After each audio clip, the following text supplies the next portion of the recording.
এই হচ্ছে আমাদের 7 নম্বর ওয়ার্ডের রাস্তা। তুষারের অনেক ইচ্ছা যে আমরা ভিডিও করে দেখাবো। তো এই যে আর কত মূলা ধরা আমরাকে কয়েকদিন পর পর মাঝে মনে করে যে ইট দেয়, ইট দিয়ে আমাদেরকে সান্ত্বনা দেয়। হ্যাঁ, এই যে মাঝে মধ্যে আমাদেরকে ভাঙ্গা ইটগুলা দিয়ে আর কি সান্ত্বনা দেয় এরা।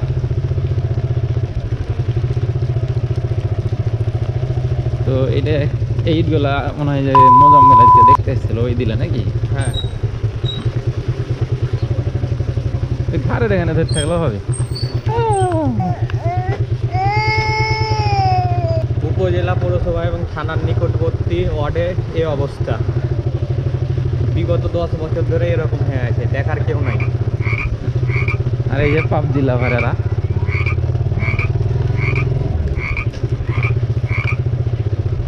নিচে ছাড়া কি কর। হ্যাঁ, ওইদিকে ছিটা নিয়ে আসছে। তো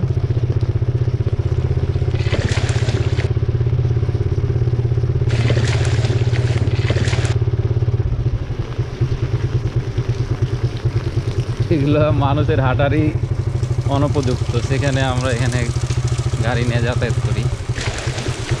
দেখতে পাচ্ছেন মনে হচ্ছে এই যে মাটির রাস্তা হয়ে গেছে, মানে নিচে আছে পিচ ঢালা রাস্তা এক সময় ছিল, এখন এর উপরে বালি দিতে দিতে অবস্থা খারাপ, মানে রোড আর নাই, মাটির রাস্তা হয়ে গেছে। ইউনিয়ন পরিষদের মনে হয় হ্যাঁ, খারাপ রাস্তা নাই এর চাইতে। হ্যাঁ, ইউনিয়ন পরিষদের রাস্তা অনেক ভালো, চোখের রাস্তা। যাবি একটু সামনে ওইদিকে গেলে তো, সামনে গেলে আরো খারাপ অবস্থা। এই যে আমাদের ডালিম ভাই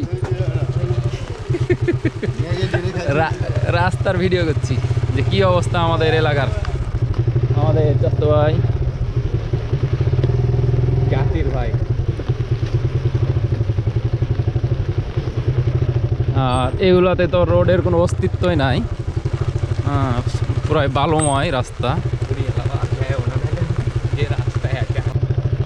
এই যে আমাদের ওয়াসার ট্রিটমেন্ট প্ল্যান্টের কাজ চলছে। দৈনিক 20 কোটি লিটার করে পানি পরিশোধন করা হবে। পানি খাবে শহরের মানুষ, আর হয়তো বা আমরা ভোগান্তিতে পড়বো এক সময়, যে আমাদের টিউবওয়েল দিয়ে নাকি পানি উঠবে না, এরকম শোনা যাচ্ছে গুঞ্জন।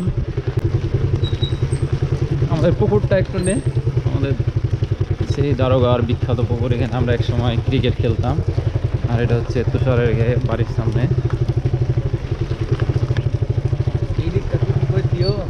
আর কোনটা যাবো? দরকার নাই, ওদিক ভালো আছে। তাই এটুকু নিয়ে এলি। তোমার ভিজলা, আমি ভিজিনি, আমি পিছিয়ে আছি তো। বাতাস তুমি ফেলে দিলে ওখানে দাঁড়া, ইউনিলিভারের ওখানে ক্যামেরা ছাউনি। হ্যাঁ, হ্যাঁ, ওই যে ঢুকে যাও ওখানে।